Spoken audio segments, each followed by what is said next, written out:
Imagine for a second that Adolf Hitler invited you over for dinner. Would you go with him? I would seriously doubt that you would. Now, this is essentially what the FLEX program is doing with Russian students according to the affirmative team's own ideology. Essentially, they're saying the Russian government has absolutely hatred of the US and has no democracy, and therefore we're going to invite the Russian citizens to come over here and do school with people they hate. Now, first off, let's look at topicality. Topicality in debate is one of the most important and foremost things you have to look at when you're evaluating a policy change under the resolution. Because we're evaluating the topic, which is US policy change towards Russia, that's what you have to evaluate. It can't be a policy change towards any other country, and it must be a significant reform and policy change. So my first topicality press right here is going to be looking at how the affirmative team's plan is already the course of action, or what the status quo is actually already doing. The standard here is that you have to reform a policy. I imagine the affirmative team would agree with that. The next standard here is that a policy is a course of action. The affirmative team actually agreed with this in cross-examination, so both standards are agreed to by the affirmative team. The violation here is the course of action for the FLEX program towards Russia is already implemented in the status quo. All they are doing is increasing the funding. We already plan to invite Russian citizens over here with, I think it's about $10 million. They increased the funding to about $80 million. However, that's already our course of action. An appropriate policy change that would actually be significant and a policy change would be, say, to cancel the Russian leg of the FLEX program. However, we see that the course of action, they're only increasing that already warranted course of action. An example of this is, say that the resolution were, let's go to dinner. Now, I say we should go to McDonald's. My partner over here says that we should go to TGI Fridays. TGI Fridays is a little bit more expensive than McDonald's, but it is still dinner nonetheless. The second topicality press we have here is that you have to significantly reform the policy. That's the standard, and I agree. I would venture to say that the affirmative team agrees with that. The violation is here is that they're inviting only 3,250 more students of a nation of 140 million Russian citizens. This is not a significant policy change when you're looking at it with the big picture. It's not a significantly quantitative change, therefore it's non-topical. That's the impact again. The third topicality press we have is that you have to change a policy towards Russia, not the people of Russia. Now, as Hannah was asked in cross-examination, say you change, the US changed a policy targeting one citizen in Russia. That's non-topical, nor is it significant, as she agreed from cross-examination. However, there is no bright line for what that number is. So say you go from 3,000 to 4,000. They said that 4,250 is acceptable, but not 3,000. The violation here is that you're changing a policy towards Russian citizens, not the Russian government. Now, as foreign policy works, it's government to government, not government to a select group of citizens in another country. The impact, again, is that they're non-topical. The impacts to all these arguments is that you, the judges, don't have the judge jurisdiction to vote for something that doesn't uphold the resolution. You simply cannot vote for the affirmative team, even if you think that it would be a good policy change. Because it is not a policy change in going by our standards, what the affirmative team agrees to, it's not significant, and it's not an actual foreign policy change towards the government. Let's move on to some solvency arguments. Now, a really important solvency argument, this is what I really open up my speech with, is that you put the affirmative team in a double bind. They're saying that, one, Russian citizens do not have any sense of democracy, and two, they essentially have a bad image of the United States. However, they're saying that a bunch of Russian students want to come here to go to school. Why would Russian students want to come to the United States to go to school if they hated us? Well, that's the double bind.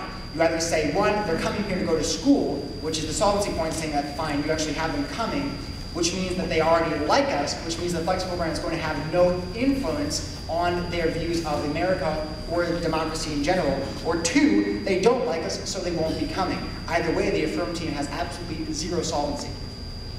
The second solvency argument I have here is that of inevitability, that Russians don't even have awareness of the FLEX program. This comes from Henry D. Sokolsky, Executive Director of Non-Proliferation Policy Education Center, and Thomas Reisager. They said in 2002 that, quote, FLEX has also been impeded by the difficulty of informing prospective applicants about the exchanges, a problem that is especially acute outside of Moscow. The number of Russian high school students in outlying regions who enjoy regular or even sporadic access to the internet is woefully inadequate. Hence, many Russian students are simply unaware of the opportunities available to them. Now, the first thing I'd like you to notice about this piece of evidence is saying that, one, Russians don't even have an awareness the Flex program is offering to give them scholarships to come study here, but two, that this evidence is actually specific to Russian students, something that the Affirm team has failed to provide if you look at their evidence. My third solvency point here is talking about the school curriculum. If you look at the school curriculum in our public high schools, you'll notice, I'm sure you've realized this, that the curriculum is becoming increasingly more and more communist and less more democratic and actually founded upon the ideals that the nation was founded upon.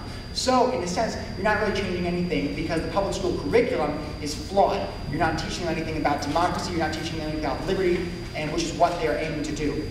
My fourth solvency point here is, again, you have barely any Russians coming over here. Not only is this a topicality argument, but it's a significance and a solvency argument because you are saying inviting 3,250 more students over here to change an entire nation of 140 million Russians to simply love America and be democratic.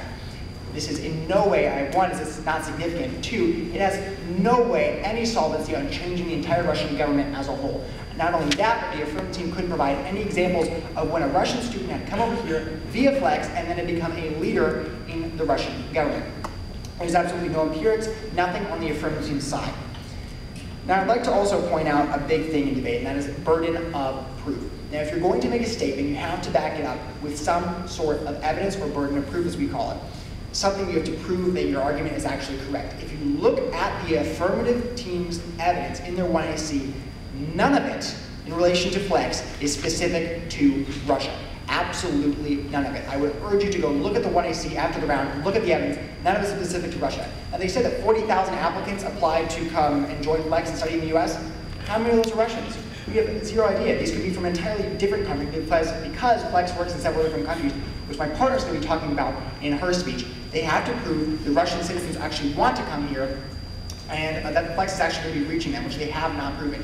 The only evidence that they actually mentioned Russia in their 1AC was saying that US and Russia try to reach out to each other. Of course, but haven't proven that they should reach out using Flex.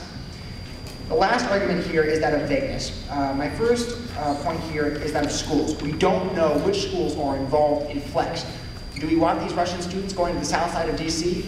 I would think not. What schools are involved in the Flex program, the Affirm team has not provided any evidence, they simply don't know. The second point here is if you look at their funding, they say that Flex will be, the 80 million will be provided by government spending, cuts in wasteful government spending. What is wasteful government spending? They provided absolutely zero criteria. So all in all, the Affirm team is not toppable because of 3 violations of the resolution, which just right there, you have to vote them down. You do not have the jurisdiction to vote for that. Not only that, there is 4 solvency arguments against them saying that simply the Flex program, increasing that funding towards Russian students, will not do anything for increasing democracy and love of America in the Russian students. Not only that, but they have not proven that their evidence is specific to Russia. Thank you.